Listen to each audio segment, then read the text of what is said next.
चलिए शुरू करते हैं। पहला प्रश्न है वित्तीय वर्ष में एक शासकीय कर्मचारी की वार्षिक आय मकान किराया भत्ता छोड़कर 4,10,000 रुपये है। वह प्रति माह 4,000 रुपये अपने सामान्य भविष्य निधि खाते में तथा 24,000 रुपये वार्षिक जीवन बीमा प्रीमियम में जमा करता है। वह 25,000 रुपये राष्ट्रीय बचत पत्र खरीदता है। प्रधानमंत्री राहत कोष में 100% कर मुक्त है, उसमें 20,000 रुपये जमा करता है तथा एक वृद्धाश्रम में 12,000 रुपये जिसका 50% कर मुक्त दान करता है। उसके द्वारा वर्ष के अंत में देय आयकर की गणना करना है।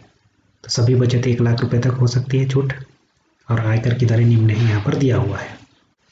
तो हम इसको हल करते हैं। कर्मचारी का वार्षिक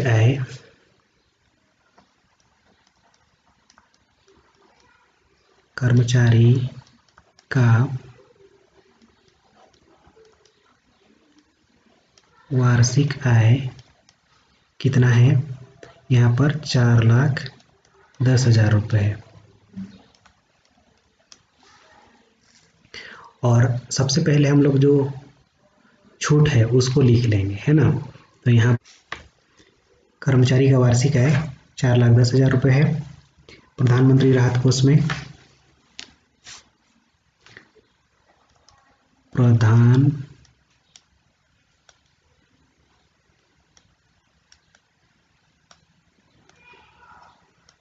प्रधानमंत्री राहत कोष में इन्होंने जमा किया था कितना? 20,000 रुपये।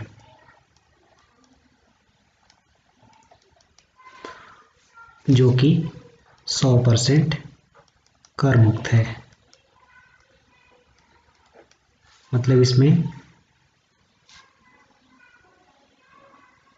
20,000 की 20,000 छूट में आएगा, है ना। और एक क्या है, इन्होंने वृद्धाश्रम में दान किया है। कितना दान किया है इन्होंने? 12,000 रुपये।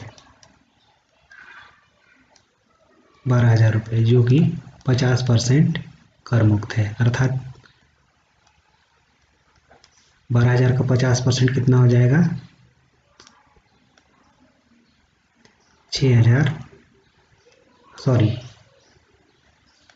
12,000 रुपये का 50% हो जाएगा 6,000 रुपये। छूट की राशि कितना हो जाएगी टोटल? यहाँ पर हम लोग गणना कर लेते हैं। छूट की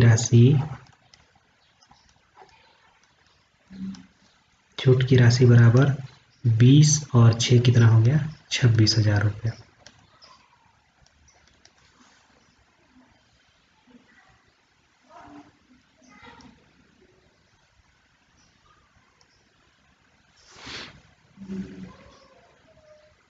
कर्मचारी का शेष आय कितना हो जाएगा?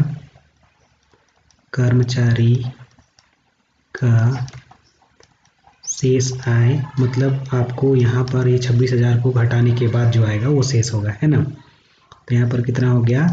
4,10,000 में हम 26,000 को माइनस कर देते हैं तो यहाँ पर बचता है कितना?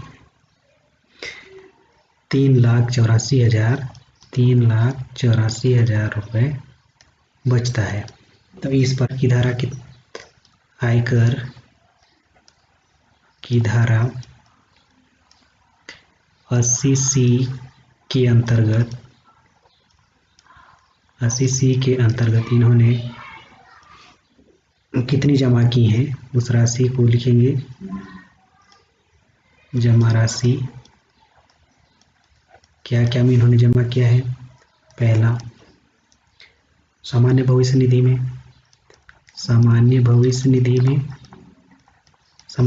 निधि में कितना है? 4,000 प्रति माह है। तो इसको हमको वार्षिक करना पड़ेगा। तो 4,000 का वार्षिक करेंगे तो 12 से गुणा करना पड़ेगा। तो कितना हो गया ये? 12 चौके 48,000।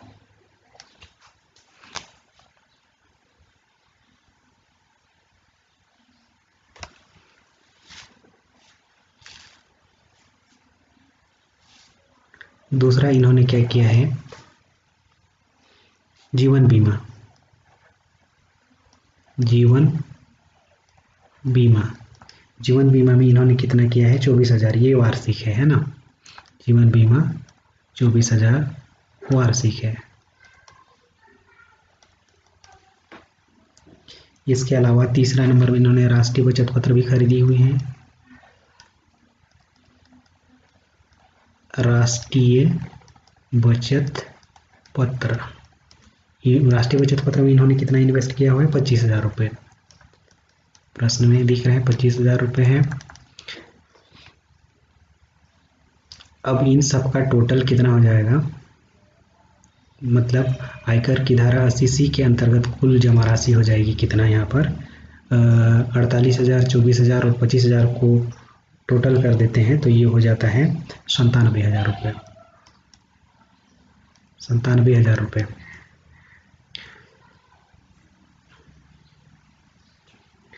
और आयकर में अधिकतम छूट कितना है इसका? इसके नीचे में लिखा है, प्रश्न के नीचे में आप देखिएगा, अधिकतम छूट है 1 लाख तक। 1 लाख है और यहाँ पर कितना है? 97,000। तो ये 97,000 पूरा छूट होगा। यदि 1 लाख से ज़्यादा होता तो सिर्फ 1 लाख ही छूट होती। ठीक है। इसके बाद देखते हैं कर योग्य आय कितना होगा। कर योग्य आय बराबर कितना हो जाएगा? 3,84,000 में हम घटा देंगे 3,84,000 माइनस 97,000 रुपये कितना हो जाएगा घटा देने के बाद? 2,87,000 रुपये।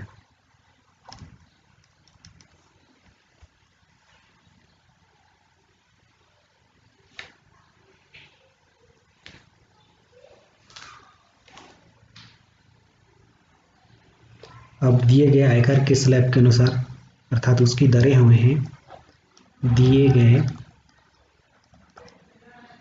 आयकर की दर के अनुसार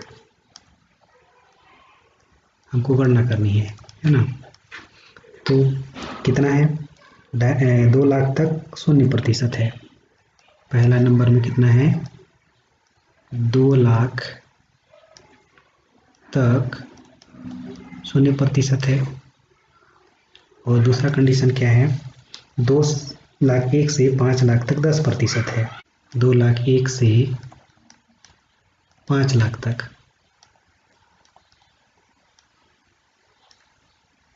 कितना है? 10%। अर्थात यहाँ पर गणना कितनी होगी?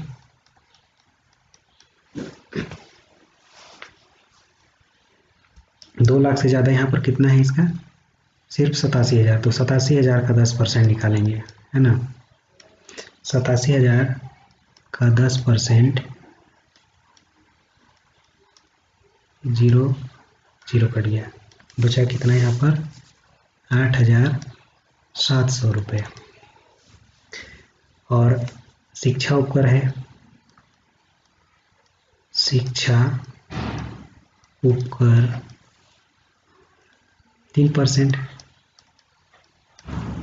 शिक्षा उपकर 3% है।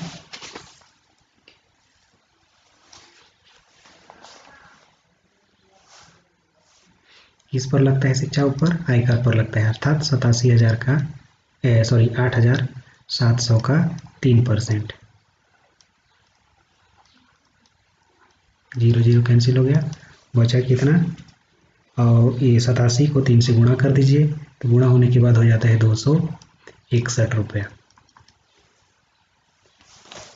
कुल देय आयकर हो जाता है, कुल देय आयकर,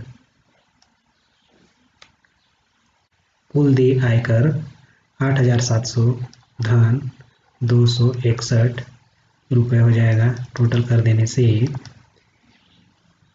8,961 रुपये। अतः शासकीय कर्मचारी को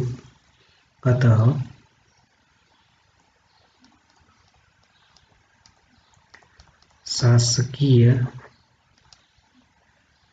कर्मचारी को कुल आयकर 8,961 रुपये देना होगा।